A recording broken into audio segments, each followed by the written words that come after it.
Very special guest right over here on the new Curvy Couch. Hey, look, it's Ivanka Trump, special advisor to President Donald J. Trump. It's so nice to be here. Welcome. Great to have you. I join you almost every morning, just not on the couch. Right. So What do you it's think of our new extra studio? special to actually be here. It's amazing. Right. It's amazing. So the people, the location, the studio, it's great. So And it's a pleasure to be here. And of course, how often you live in New York these days? How often are you here? I don't get here nearly as often as I would like.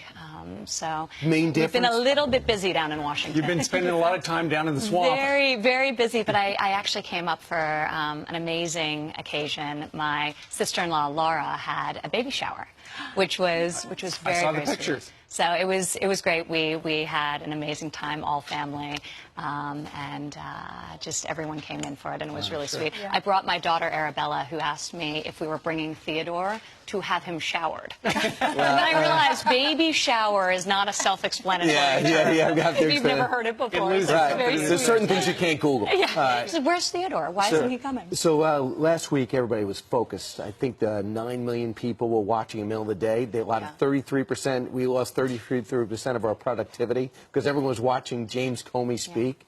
What did you think? What do you think came out of that? Where did you watch it? What do you think emerged? Well, my father felt very vindicated in all the statements that he's been making and feels incredibly optimistic. But, you know, at the White House and throughout the administration, we were incredibly focused on the reason we all went to Washington and what we're fighting for. So last week, while it didn't get the level of headlines, it will ultimately have a much more important impact. Was Infrastructure Week, focusing on the commitment to rebuild this country, rebuild rural locations which have fallen into great disrepair, repair our waterways, air traffic control. So there were a series of very important and big and far-reaching initiatives on infrastructure. This coming week is about workforce development. So with all the noise, with all the intensity that of the media coverage and obviously what makes headlines. Ultimately, we're really focused on why the American people elected Donald Trump as their president and, People say and jobs, implementing jobs, that plan. jobs. And that's why Jobs. you, your dad, Secretary of Labor, you're going to Wisconsin tomorrow to We meet are. with kids that are taking classes at the technical schools? We're visiting one of the great examples of skill-based learning and skills-based education, a technical school in Wisconsin, which we're very excited about, to talk about the skills gap and to really highlight the fact that there is a viable path other than a 4-year college experience. So really investing in vocational education, skill-based training. There are 6 million available American jobs. So we're constantly hearing from CEOs that they have job openings, but they don't have workers with the skill set they need to fill those jobs. Right. So really bridging that gap and bringing experience-based education to the forefront. So apprenticeship. Actually, that's Something the your model. father's familiar with. He knows The it very well, Apprentice. and it's worked throughout the world, and it's something we've de-emphasized here in favor of 4-year traditional college, but they don't have to be mutually exclusive. And as somebody who's run her own business, this is something personal to you because I'm sure there have been situations where we love to hire people, but we can't find the people who have the right skill sets. It's true, and while it's not a woman's issue, it disproportionately affects women and minorities, especially when you think out into the future, where the available jobs today and the future jobs are coming from. A lot of them are in STEM-related fields, so science, engineering, So computer teach them, science. train them today for the jobs of tomorrow. Well, women are, for example, while we represent 47% of the overall workforce, we only make up 23% of STEM-related occupations. So we're moving in the wrong direction in terms of our participation, and that's something ultimately we need to change. Right. We'll encourage a K through 12,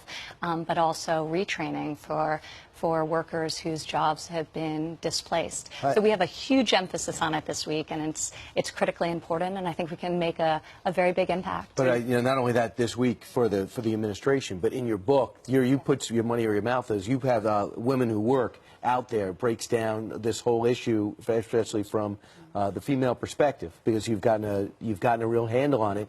In the big picture, the 62% of the workforce that's working is more important than the unemployment number, perhaps, because a lot of people can work. They can't find a job that matches up with their skills. In some cases, they choose not to work. Yeah, and we need the full participation. So many people are also working jobs that are part-time. And it's an enormous problem in this country, the number of part-time workers who are working 2 and 3 jobs that collectively they're making less than when they worked one job that's been replaced, and they don't have access to leave, to vacation, to holidays, to traditional benefits. So that's another problem that we're very much looking to address. So this week, the White House is going to be talking about these things. Next week, Congress takes over, and there's a bipartisan bill that could inject $1 billion into this kind of stuff. The Perkins Act, and it's been. It's a very good piece of legislation, so they're refining and extending it. But it's all about skills-based education and really making sure people have the technical skills to succeed in this modern economy. So we're very excited, and this is honestly what it's all about. I mean, we moved down to Washington. We want to be helpful. We want to do big things, important things, and there's nothing more important than enabling people. Is it harder than you thought, though? Is it harder than you thought to stick to the things you want to do because of what keeps coming up, whether it's the Russia investigation or something else?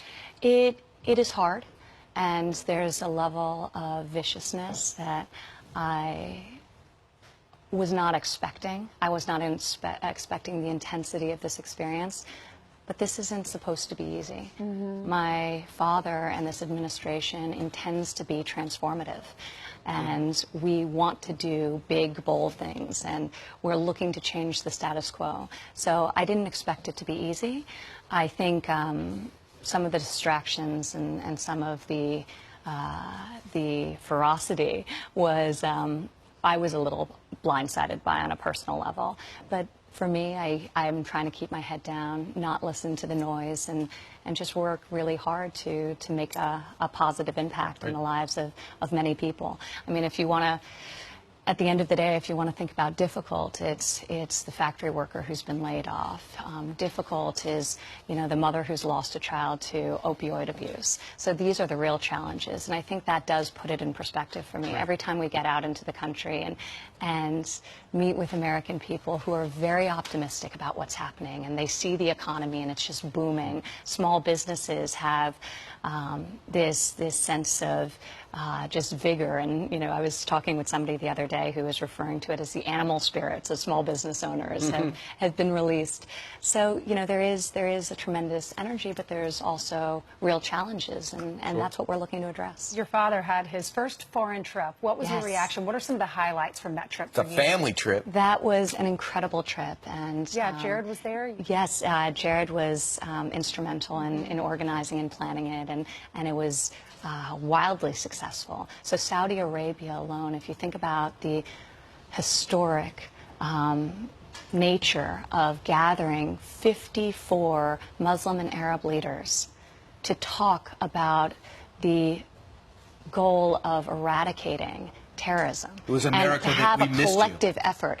It was amazing, the leadership that my father showed, the way he was able to foster real dialogue, substantive dialogue, that not only concluded in billions of dollars, almost $400 billion of business for American businesses, which was an amazing thing in and of itself. But the fact that there was able to be the substantive dialogue with these 54 leaders about how they'll collectively join to stop funding terrorism. There were commitments signed where there would be coordination to ensure that nobody was funding. And then from Saudi Arabia, the direct flight into Israel made history that had never happened before. And it was the first time a sitting president was at the Western Wall and had visited the hotel. What was that like for you? Because you converted to Judaism. I know you and Jared are, your religion, your faith is extremely important to you. What was that like as a convert to be there in Israel and to meet with Benjamin Netanyahu, Prime Minister? Every day in this experience has been surreal,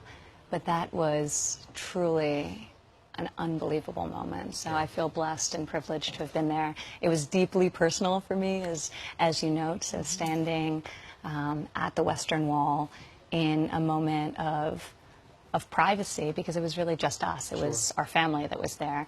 It was beyond special. So really, it's hard to, for each of these moments, it's hard to find the words to adequately describe them, and then to move on to Rome and to meet with the Pope. So to have covered the 3 largest world religions over the course of 4 days, it was deeply meaningful. Well, the reviews came in, and you know, everybody said he did such a good job, very presidential. Yeah. I want to ask you, though, personally, you know, you've lived most of your life here in New York City. Now you've relocated to a nice neighborhood in Washington, D.C. It seems like every time you go outside to get a cup of coffee or take the kids out to the park or something like that, people are taking pictures of you. That is a weird experience.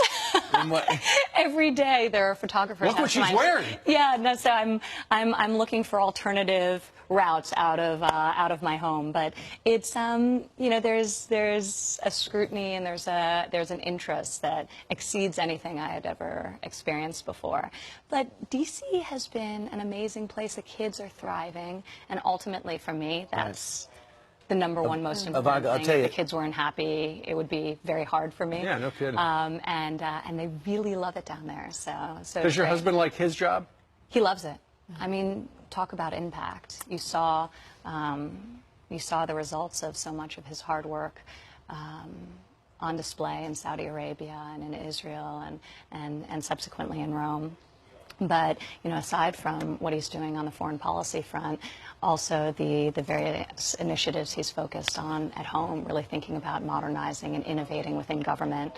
We saw just this week an incredible announcement with Secretary Shulkins from the VA about how they're going to integrate their systems for the first time with the Department of Defense, which is something that they've been trying to do for 20 years, so that there could be continuous care for our soldiers as they leave service. So this is arguably the most important thing that's happened administratively within the VA in decades, and it just shows, you know, there's a real focus on getting things done and getting big things done. And obviously my father has made taking care of our veterans his highest priority, and is just laser beam focused on it. So what about the talk of Jared clashing with the inside? Is that any of that true? There is a 24-hour news cycle that gets fed by and is encouraged by lots of salacious details. But at the end of the day, we're all focused on the work, and that's very true for Jared. So he's somebody who just likes to get things done. I know so he doesn't get involved in sort of all of that.